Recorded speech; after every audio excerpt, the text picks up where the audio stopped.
Olá, hoje eu vou gravar um vídeo aqui para falar um pouco sobre telemedicina.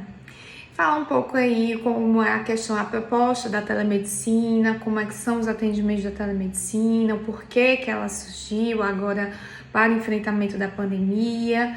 E aí eu vou explicar também como é que vão ser os meus atendimentos, explicar um pouco essa dinâmica para vocês. Bom, a telemedicina, ela não é nova, ela já existiu até por pouco tempo, em 2018, pelo CFM, só que algumas coisas realmente a gente teria que ter uma discussão maior, teria que ver uma parte ética, então algumas coisas, o CFM preferiu revogar o decreto sobre a telemedicina no Brasil. Quando surgiram os primeiros casos da pandemia, quando começaram a surgir os casos aqui no Brasil, o CFM ele trouxe novamente a portaria e a telemedicina ela foi aprovada para o uso emergencial durante o período da pandemia. Durante esse período, por todo esse problema de saúde, pandemia realmente é uma epidemia grande em muitos países, em todos os continentes do mundo, e por conta disso nós estamos num estado chamado estado de calamidade. O que significa isso? O estado de calamidade é um estado realmente totalmente emergencial. Então, por conta desse problema, nós tivemos que fazer os atendimentos prioritários para os casos de urgência e emergência, certo? Então, deixou de fazer aqueles atendimentos mais eletivos. Por consequência, por exemplo, na dermatologia, a gente deixou de fazer a parte da dermatologia estética e outras coisas mais. Então, a gente, como médico, a gente não pode abandonar nenhum dos nossos pacientes de tratamento. A gente precisa dar sempre continuidade. Mas por conta da pandemia, por conta da exposição do paciente, dele ir ao consultório, dele subir e chegar no consultório tem uma sala, tem outras pessoas que estão também ali aguardando consulta, os nossos colaboradores, o profissional de saúde, tudo isso a gente entendeu que isso teria um risco grande para eles. E para nós também. A gente também tem que pensar das duas formas, tanto o nosso risco quanto o risco do paciente. Então, a telemedicina ela foi aprovada para uso na pandemia e a gente começou a fazer esse atendimento online. Lógico, tudo para nós é muito novo. Então, a gente também está estudando, se adaptando a essa realidade. Na dermatologia não é algo fácil, porque dermatologia é uma especialidade que a doença é altamente visual. Eu preciso realmente avaliar a doença pessoalmente, as lesões, principalmente às vezes queixa de unha, de cabelo, a gente tem que examinar pessoalmente, a gente lança a mão de exames complementares, por exemplo, a gente usa umas lâmpadas específicas que elas têm uma luz especial e nos ajudam com algumas colorações, que é a luz de Wood. A gente usa muito a dermatoscopia, que realmente revolucionou a dermatologia recentemente. Então, pra gente não é fácil. Mas é interessante a gente fazer isso, por quê? Porque a gente quer dar continuidade de forma responsável e de forma segura aos nossos atendimentos, aos atendimentos dos nossos pacientes. Então, obviamente, nós temos pacientes que estão fazendo uso de medicação contínua, exemplo, os pacientes que fazem o tratamento de acne com o tratamento de isotretinoína e outros tratamentos mais, tratamento de psoríase, de algumas doenças. E fora isso, nós temos as emergências também dermatológicas, porque no estado de calamidade passa a ser só realmente aquilo que realmente é emergencial, realmente é o que a gente não pode deixar de atender o paciente para que não prejudique ele. Então, nós estamos atendendo porque nós temos as emergências dermatológicas, os eczemas, que são as irritações, as urticárias, os pacientes que têm herpes simples, herpes zoster, que pode ter uma crise, pode desencadear. Nós temos os casos que são realmente agudos e que o paciente precisa desse atendimento.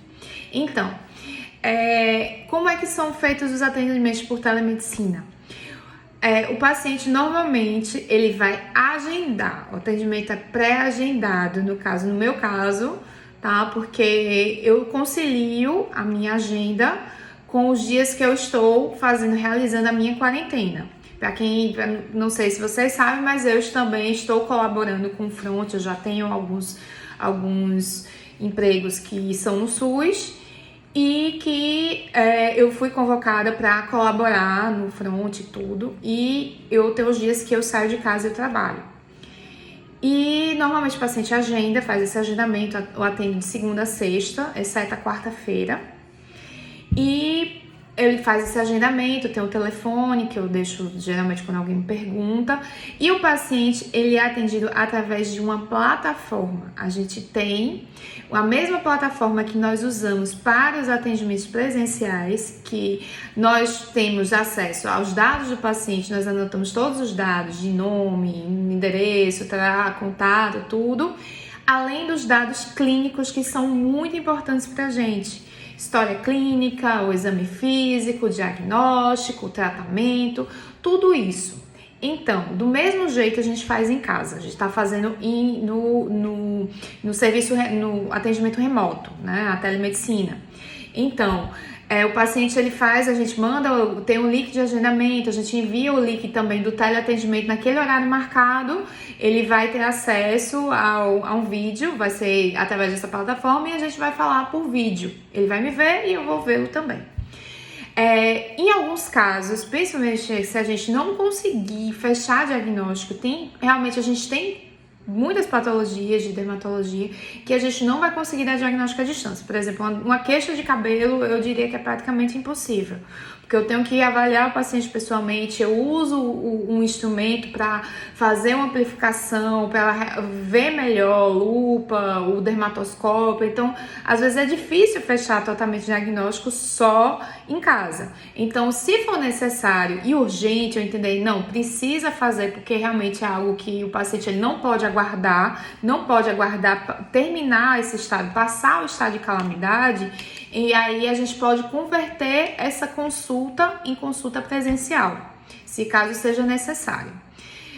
No momento do agendamento, como a gente tudo a gente tem um custo, o custo da plataforma, todos esses custos também ajudam os custos também que a gente tem das clínicas, dos funcionários, de tudo. Então, realmente é um serviço que é cobrado. A gente foi autorizada a cobrança de honorários, nós vamos cobrar, ou o paciente ele vai pagar por via particular, ou ele vai fazer o pagamento através do plano de saúde, que a gente também está atendendo alguns planos de saúde, foram autorizados sim, nesse estado emergencial, pode ser também feito por alguns planos.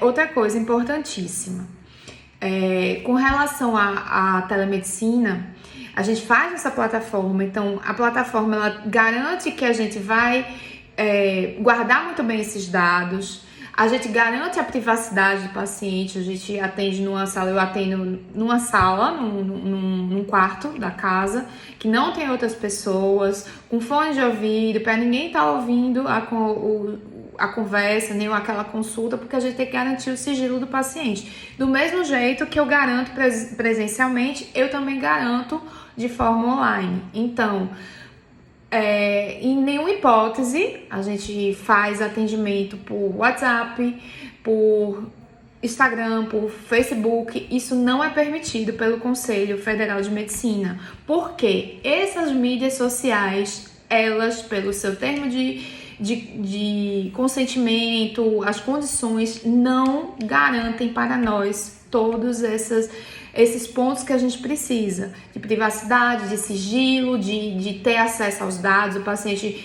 sabe disso, que se ele precisar, a gente pode liberar para ele os dados de prontuário sempre que ele precisar, sempre que ele quiser.